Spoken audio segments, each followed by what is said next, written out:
आज हम पढ़ने वाले हैं कंबाइंड डिविजिबिलिटी रूल। जैसे कि हमने आपको लास्ट लेक्चर में बताया कि हम कंबाइंड डिविजिबिलिटी रूल भी आपको पढ़ाएंगे ताकि अगर इससे रिलेटेड कोई क्वेश्चन आते हैं तो आप अटक ना जाए।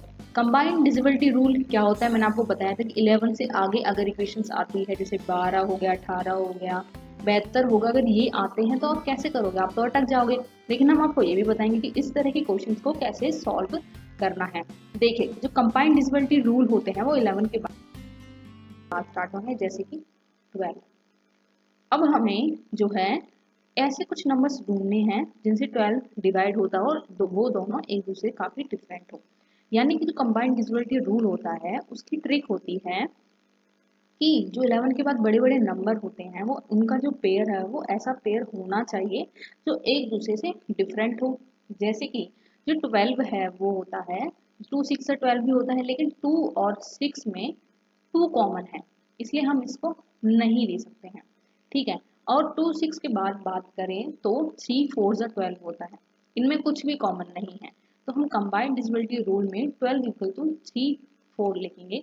यानी कि अगर हम नंबर को 3 और 4 से डिवाइड कर देते हैं तो वो इक्वेशन भी हम 12 से डिवाइड कर देंगे।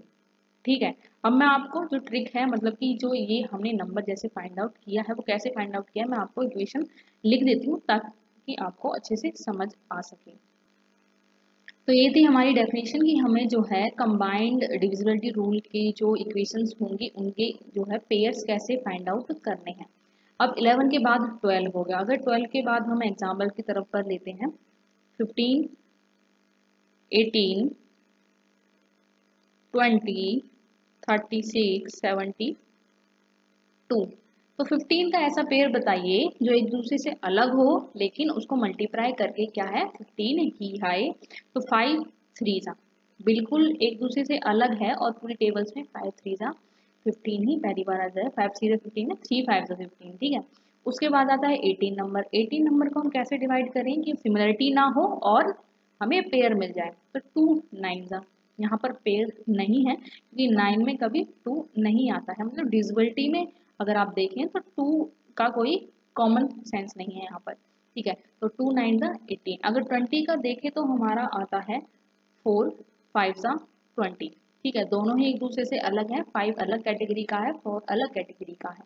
और 36 की बात करें तो 4 9 जा, यानी कि 4 हमारा अलग कैटेगरी का है, इवन कैटेगरी का, ये ऑड कैटेगरी का, इसमें कोई भी सिमिलरिटी नहीं है तो हम इसे जो है कंसीडर कर सकते हैं। उसके बाद आता है 72।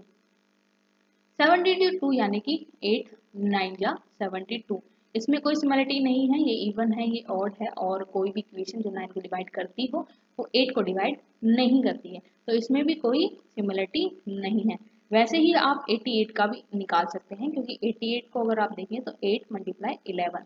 ठीक है, और 11 का मल्टीपल तो बहुत ही इंटरेस्टिंग होता है, आप जब 11 का करेंगे तो आपको समझ आएगा कि 11 इतना इंटरेस्टिंग फैक्टर क्यों है। ठीक है, चलिए पहला क्वेश्चन करते हैं। तो पहला क्वेश्चन हमारा है कि एग्जाम में क्वेश्चन आता है कि 5 17 x 3 2 4 क्या है, 12 से डिविजिबल है।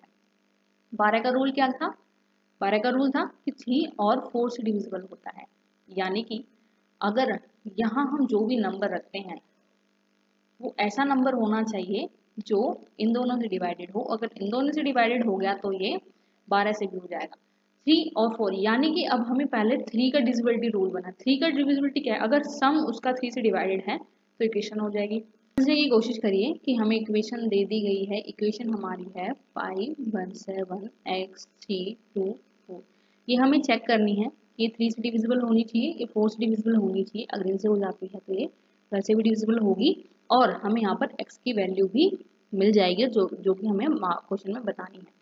तो सबसे पहले 3 का डिविजिबल यानी कि या तो सम 3 से डिविजिबल होना चाहिए या इंडिविजुअली आप 3 से कर सकते हैं। 5 1 6 3 से डिविजिबल है। ठीक है, 7 बचता है, यानी कि x की जगह हम क्या वैल्यू पुट करें कि वो 3 से डिवाइड हो। मैनुअली हम पुट करके देखेंगे कि 1 to 9 क्या वैल्यूज हम पुट कर सकते हैं कि हमारा जो है 3 से डिवाइड हो जाए। इक्वेशन यहाँ पर 7x है जो कि हमें 3 से डिविजिबल है। तो 3 2 6 होता है, रिमाइंडर 1। अब यहाँ पर हम क्या वैल्यू पुट करें कि हमारा यहाँ पर काम हो जाए।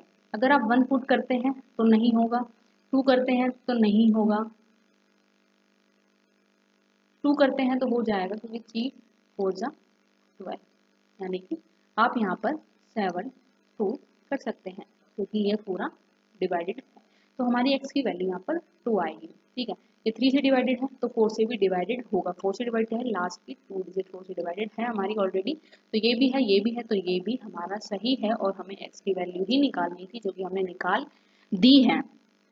इसी के साथ एक क्वेश्चन और करते हैं ताकि आपको अच्छे से समझ आ सके।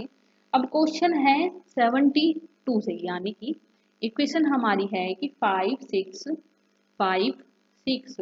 x 5 2 जो है 72 से डिवाइडेड है।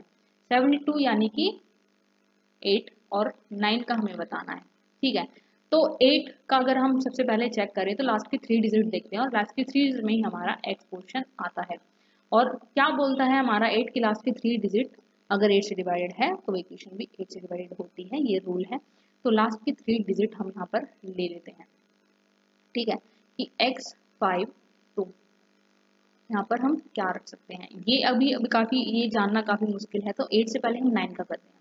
9 क्या कहता है, सम उनका। ठीक है, 5 6 और 5 हमारा हो गया 16, और 16 और 2 18, यानी कि हमारा यहाँ पर ये सॉल्व हो गया। तो इक्वेशन क्या बचती है, 6x प्लस 5। ये हमें बताना है कि 9 से डिविजिबल है या नहीं है। ठीक है, तो यहाँ पर हम देखते हैं